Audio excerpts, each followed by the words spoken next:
In today's video, I'm going to teach you how to assign keyboard shortcuts using QAT numbers in PowerPoint.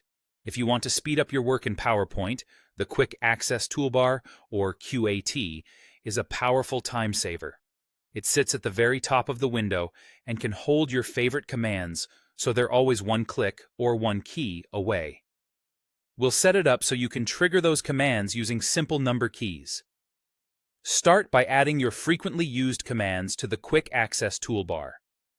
Browse the ribbon, for example on the Insert tab, and locate the tools you use all the time, like shapes, icons, or charts. Add them to the QAT so they're always visible. The idea is to collect your real, everyday essentials in one place so you can access them fast without hunting through tabs. Once commands are on the QAT, PowerPoint automatically assigns each one a number based on its position from left to right. You don't have to name or program anything.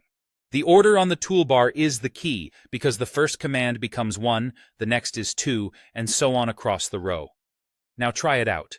Press the Alt key on your keyboard.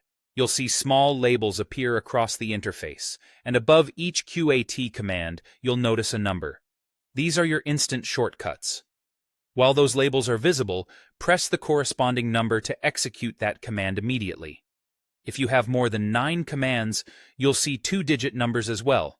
Just press the digits in sequence after Alt.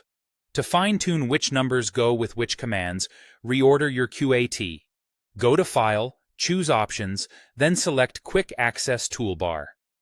In this window, you can adjust the left-to-right order of the commands using the Move Up and Move Down controls. Remember, the farther left a command sits, the smaller its number will be, which makes it quicker to reach. This is perfect for putting your most used tools in the 1, 2, or 3 spots. Finally, test your shortcuts to make sure they match your workflow. Press Alt, check the numbers above your QAT, and fire a few commands in the order you typically work. If something feels out of place, head back and tweak the order until it flows naturally. A simple tip here is to keep your top 3 daily actions in the first 3 positions and avoid overloading the QAT with rarely used tools so your numbers stay stable and easy to remember. That's it. Set, assign, and streamline with QAT numbers to work faster in PowerPoint.